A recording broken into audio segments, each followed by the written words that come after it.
You got guys that punch hard and hit hard, and you got guys that come out and win a few rounds. But nothing really was tough. Okay. A lot of people are saying that Usyk heavyweight run isn't a lot of fighters at heavyweight, of course, because the only flaw was that 1, 2, 3, 4, 5 fighters at heavyweight. You know, I think Oleksandr Usyk is an exceptional fighter, but you need to match him with someone that can actually match his work rate. Okay, and for me, Adrian Capiel can match his work rate. He's going to go to the body. He's going to follow a game plan. Floyd Mayweather has voiced strong skepticism about the widespread praise Oleksandr Usyk is receiving. He believes fans are too quick to label fighters as legends without considering the full context. In Mayweather's view, Usyk doesn't measure up to the true greats of boxing. Floyd confidently states that no fighter, past or present, can match what he accomplished. He retired with an undefeated record, claimed titles across multiple weight divisions, and remained dominant for over a decade. While many consider Usyk an all-time great, Floyd isn't convinced. He argues that Usyk's opponents weren't on the same elite level he faced throughout his career. Ultimately, Floyd sees Usyk as overrated and far from matching his own legacy in terms of skill, impact, and... At the end of the day, I'll let you know. There's no fighter that will ever be better than me. There's no fighter that wasn't better than me before me or after me or when I'm long gone. I'm the best. Critics like Showbiz the Adult offer a strong counterpoint to the rising acclaim surrounding Oleksandr Usyk. While many fans praise Usyk as an all-time great for his achievements in the heavyweight division, Showbiz questions whether his level of competition justifies such status. The core of the argument focuses on the caliber of opponents Usyk has faced. If his victories came against fighters who weren't elite or were past their prime, it diminishes the significance of his accomplishments.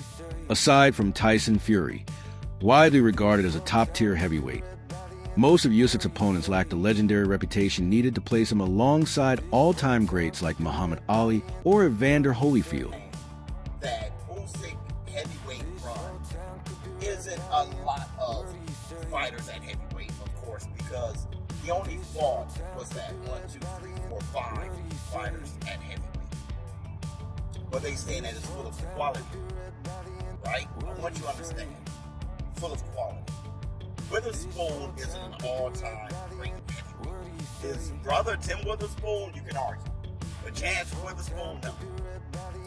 Derek Chisora is not an all-time great heavyweight. He's not. He's a fantastic competitor, but if you look at who he fought, look at who he lost to, Chisora is not an all-time great heavyweight. He's not. Dubois is not yet an all-time great heavyweight. Look at who he fought, who he struggled with, who he lost to. Dubois is not an all-time great heavyweight. So we're left with, when you say quality, we're left with Tyson the Gypsy King Fury and Anthony A.J. Joshua. Now, if you guys think that A.J. is an all-time great heavyweight, you can. I can understand that. I definitely can. There's an argument to be made. But Anthony Joshua, when you think about him and a lot of ops from other great heavyweights, Anthony Joshua lost to the likes of Ruiz, been knocked out by Ruiz, was knocked out by Dubois. Anthony Joshua, I'm not sure if you would consider him an all-time great heavyweight, but you can make an argument. Tyson Fury definitely can. So beating Tyson Fury twice is really Usyk's claim to fame. This is his thing. Another perspective from analysts is that Oleksandr Usyk's brilliance is better recognized through the lens of pound-for-pound rankings rather than heavyweight legacy. They emphasize his exceptional footwork, defensive skills, and high ring IQ, calling him a modern boxing master. However, these experts hesitate to label him an all-time heavyweight legend. They argue that Usyk's greatness stems more from his technical style and adaptability than from defeating historically iconic opponents. As a result, while he clearly ranks among the best active fighters today, his position among boxing's all-time greats remains open to debate. Let's talk about Usyk. His performance was okay, that's number one. And many of you say, well, Usyk is a top 10 all-time great heavyweight. I don't agree. Because Usyk has only had like 7 hit wins.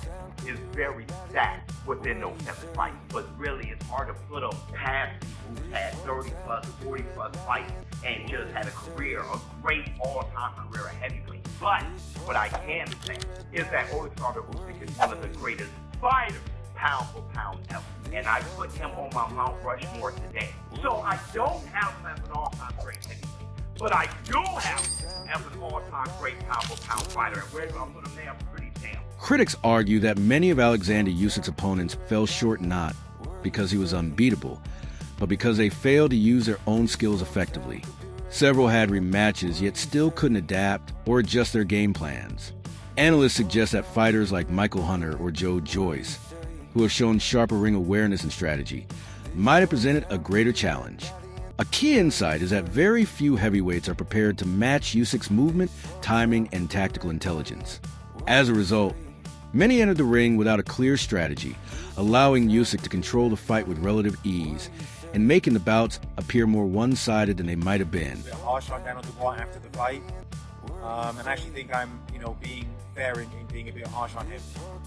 I think Daniel Dubois is an exceptional fighter, but there is something, where it's a confidence thing. And I think Oleksandr Usyk, give him a lot of credit. His jab looked exceptional on Saturday, and really that first, jab that landed on Daniel Dubois, it snapped his head back, and it was a powerful jab. It actually reminded me of Artur Beterbiev's jab when he really snaps it, and it was obviously a very powerful shot. So I think Daniel Dubois, he was confused by Usyk, and I think he just looked so discouraged to me. Again, take nothing away from Oleksandr Usyk. I thought it was an exceptional performance. And to be honest, he really didn't even get out of second gear. And he didn't even need to. Now, obviously, there's a lot of talk about what he's going to do next. In my opinion, really, there's only one fight that I would actually want to see. For me, that's Adrian Caballel. I think Adrian Caballel is someone that number one, knows how to go to the body. I think if Oleksandr Usyk does have a weakness, it is the body. I think Adrian Caballel can follow a disciplined game plan. I think he's had a good string of wins, and I think his stamina is very good as well. I think Oleksandr Usyk is winning a lot of these fights based on his speed, his stamina, and his footwork. These big heavyweights like Daniel Dubois, Anthony Joshua, Tyson Fury, they cannot live with the pace that Usyk is setting. Daniel Dubois was knackered after 3 rounds in that fight. Okay, so they can't live with the pace. So again, I think Oleksandr Usyk is an exceptional fighter, but you need to match him with someone that can actually match his work rate. Okay, and for me, Adrian Caballel can match his work rate. He's going to go to the body. He's going to follow it. Showbiz argues that placing Oleksandr Usyk alongside legends like Muhammad Ali and Evander Holyfield is premature. He believes Usyk hasn't yet built the kind of resume required to join that elite group. The all-time greats aren't defined solely by talent, but by the caliber of opponents they conquered. According to Showbiz, even Usyk's top 5 victories wouldn't make it into the top 5 wins on Ali or Holyfield's records. This comparison highlights the crucial distinction between being dominant in your own era and being considered one of the greatest fighters in the entire history of boxing. I cannot put that over the likes of Evander, the real deal Holyfield, fighting and beating the likes of Riddick Bowe, beating the likes of George Foreman. And when he beat George Foreman was a killer. Beating George Foreman, beating the likes of Iron Mike Tyson. He was a huge underdog there. Beating the likes of Larry Holmes, beating Michael Moorer. Evander beating Michael Doakes, if you guys know who that is and how good of a fighter he was. Evander the real deal Holyfield has a different reign. I cannot put Usyk with his 5 heavyweight opponents over heavyweights, great heavyweights who made careers at heavyweight. We all know what Muhammad Ali did. Muhammad Ali beat the who's who of heavyweight greats. He fought them all and he beat them, okay? But then you have guys like Larry Holmes who have beaten the Ernie Shavers, who have beaten the Ken Nortons. You have the likes of Jack Johnson, which when you look at his box record, you see his record and you don't know what he had to overcome to be so great. When Daniel Dubois faced Oleksandr Usyk, many anticipated a fierce battle. However, post-fight analysis revealed several shortcomings in Dubois' performance, including poor footwork, minimal head movement, and an inability to apply consistent pressure. These flaws sparked debate. Was Usyk truly dominant, or did Du Bois simply fail to rise to the occasion? While Usyk secured a clear win, some argued about highlighted Du Bois' lackluster, showing more than Usyk's brilliance. This underwhelming challenge renewed discussions about the overall quality of opponents Usyk has faced in the heavyweight division. Very pro Dubois, and we were willing you on being a London boy and stuff like that. I thought he won the first round. I thought Usyk won the second round, but I thought there was arguments for certainly giving Dubois the third round. But you could see, even if he was in the fight, things were starting to change after the second round. Usyk just had that extra little bit of class about him. I'm not gonna lie, I didn't have him for any rounds. I just thought Usyk was so dominant. And that jab, and I'm not no boxing expert, I'm a casual. I'm a heavyweight casual. I just love to see big heavyweights box each other and knockouts. But I just feel like Usyk just was not even out of second gear. Like, he didn't need to be. He just had him on that jab, and he just kept plowing away. And whenever Dubois tried to land like a big shot, like one of those big punches that you talk about. Renowned trainer Teddy Atlas delivered a sharp critique of Daniel Du Bois' performance against Oleksandr Usyk. He emphasized that despite having faced Usyk's power and movement, Du Bois made no meaningful adjustments. Atlas's main criticism was the lack of body shots and a coherent game plan. He argued that Du Bois approached the fight as if it were any standard bout, rather than preparing for a strategic battle. This left him vulnerable to Usyk's rhythm and angles, making the outcome feel inevitable. Atlas's analysis supports the growing view that Usyk's opponents often come in unprepared for his cerebral, technical style. That's why I still thought, with the game plan, how do you not see that and adjust 3 rounds later and do it again? But the more disturbing thing to me, Bud, was the lack of body work from Dubois. How do you not go to the body after what happened in the first fight? How do you not test that? He didn't throw one body shot maybe into the 3rd round, and maybe he threw a couple throughout the whole entire fight, or as long as it lasted into the 5th round. That was surprising to me, and I thought they dropped the ball big time with that as well. You know, to that point, he did throw the one body shot. I'm not going to get deep into this, because it was only one, but it almost looked like it bothered Usyk. Right? You know what I mean? And it looked like very similar to the first fight, close to that belt line, right? Yeah. And it was low. It was a little low. It was. There's no doubt about it. No doubt. But still, to your point, how do you leave that alone? And then I'm going to, early in the show, when I broke down the Holloway and Poirier fight, I'm going to go back to that real quick now. Holloway won because he had a great, well, he won because he's great and because he's who he is and because of his makeup and his intestinal fortitude, his skills. I understand all that. But he won the way he won this fight because he had a great fight plan. To your point, to our point, Dubois had no fight plan. And to my point, I'm going to answer your question. You ask a brilliant question. See, the show was so much better with you. I'm sorry. I'm not knocking nobody. I'm not. I'm grateful for everyone. Everyone. And everything the history of this show has been. But you open up conversation for me by bringing me down places that conversation needs to be opened up by asking certain things that are relevant in this sport. And what you brought up is how? And I'm going to answer that question.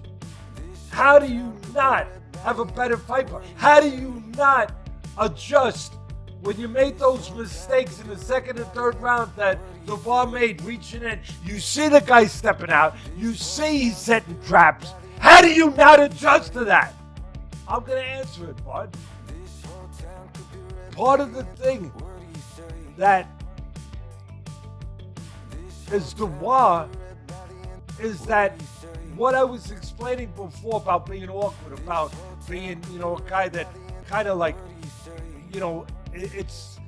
he simply gets directed. He's the kind of guy like, you direct him, you give him more confidence, and he's going to go. And he did that. He did it in the Herjavec fight. He walked through right hands. He did it in the Joshua fight. He took charge and he caught him. He did. But you can't do that in some fights. Usyk's dominant win over Daniel Dubois earned praise from many analysts, reinforcing his status as a three-time undisputed champion. A rare and remarkable achievement. His technical brilliance, marked by precision and control rather than sheer power, has become his signature. Yet, despite these accolades, comparisons to Muhammad Ali still fall short. Ali's legacy goes beyond titles. His cultural impact, level of opposition, and legendary bouts across eras make him a singular figure in boxing history. While Usyk may be considered great by modern standards, Ali remains a once-in-a-century icon whose legacy still defines the pinnacle of the sport. Oleksandr Usyk just knocked out Daniel Dubois in the 5th round. Oleksandr Usyk at his scintillating best with a left counter to the chin, and it was good night for Daniel Dubois. And all rise for the brilliance of Oleksandr Usyk. Man, I can't lie to you, bro. That overhand left is different. It's different. He put it right on the... That's taking you out, bro. It's cooked. You're cooked. I'm not gonna lie, man. When it comes to heavyweight fighters, you have to put Oleksandr Usyk. He's top 10, bro. It might be crazy to say he's top 5, but you gotta look at what he's doing, bro. When it comes to heavyweights, bro, he's different. He's different. It's just simple and plain. After this performance, where do you guys rank Usyk all time? Just strictly heavyweights. When it comes to heavyweights, where do you guys rank him all time? I'm not gonna lie, he's gotta be top 10. Debates continue to swirl among boxing fans about a fantasy matchup between Muhammad Ali and Oleksandr Usyk. Surprisingly, a notable number believe Usyk's southpaw stance, fluid movement, and technical precision could pose real problems for a prime Ali. They argue that Usyk's unorthodox angles, feints, and tactical discipline might have outsmarted even the legendary heavyweight. While this opinion remains in the minority, it reflects the deep respect Usyk has earned for his ring IQ. On the other side, many contend that Ali's adaptability, toughness, and late-round resilience would ultimately break Usyk down. The contrasting styles make this a captivating hypothetical showdown. We've got to have an awkward conversation. Prime Muhammad Ali versus Oleksandr Usyk.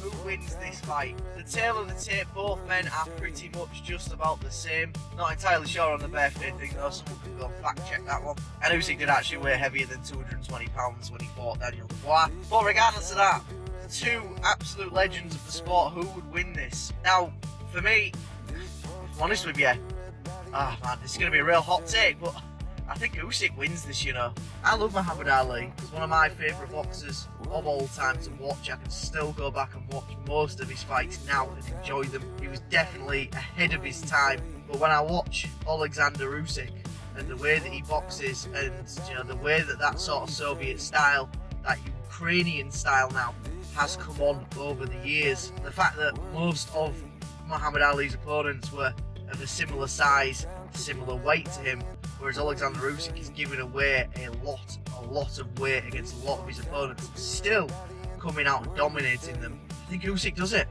I also, and this is going to be a bit of a hot take, I do think that the current day heavyweight division is probably better than it was when Muhammad Ali was around in terms of the actual caliber of fighters. I think the fact that fighters can only really fight twice a year at max in the heavyweight division now, especially when you're at the very, very top, whereas in Muhammad Ali's age, they could genuinely fight like 5-6 times a year sometimes. I think it speaks a lot to how the sport as a whole has really come on. But yeah, let me know your opinions in the comments. I know I'm going to get an absolute lashing for this one, but yeah, I think Oleksandr Usyk beats Muhammad Ali. I can't believe I've just said that, but hey ho, it's what it is. I think Usyk's too technical, it's too good. I think he would actually knock Muhammad Ali out, especially given that Muhammad Ali had a tendency to pull backwards with his chin in the air, and I think Usyk probably finds that. Not to mention that the dimensions are pretty much the same, so Usyk isn't punching up or anything like that. Anyway, let me know in the comments. As always, like, favourite, similar, share, I'll appreciate it for more boxing content. Hit that follow button. Peace out. Supporters of the Usyk versus Ali fantasy matchup often highlight the physical and stylistic similarities between the two. Both are comparable in height and weight, and each relies more on speed, footwork, and ring intelligence than on sheer power. These parallels go beyond statistics. Both have helped redefine what it means to be a technical heavyweight. In the 1960s, Muhammad Ali revolutionized the sport with his jab, agility, and lateral movement. Today, Oleksandr Usyk is reshaping the heavyweight landscape with his exceptional footwork, timing, and use of space. Their shared ability to dominate opponents without relying on knockout power connects them in a rare way. Adding to conversation, heavyweight legend Lennox Lewis recently stated that he believes he could have beaten Usyk if they had fought in the same era. According to Lewis, many of today's heavyweights struggle against Usyk not because he's unbeatable, but because they fail to disrupt his rhythm or pressure him effectively. He emphasized the importance of cutting off the ring, leveraging physical size, and attacking the body early. Strategies Lewis himself mastered. His remarks reflect more than just confidence. They underscore a perceived tactical gap in modern boxing. Whether or not he's right, Lewis's perspective sheds light on how the division has evolved. How do you think Oleksandr Usyk would have done in your era, the era of Lennox Lewis, Riddick Bowe, Evander Holyfield, Mike Tyson? How do you think he would have done against you and your contemporaries? I would have to compare him to Evander Holyfield, and I think he would have done very well. I don't think he would have lasted against me because I throw a mean uppercut in there, and I noticed he gets caught with uppercuts, so he wouldn't have been able to stand up to my own. That's all for today's video. Stay tuned, fight fans.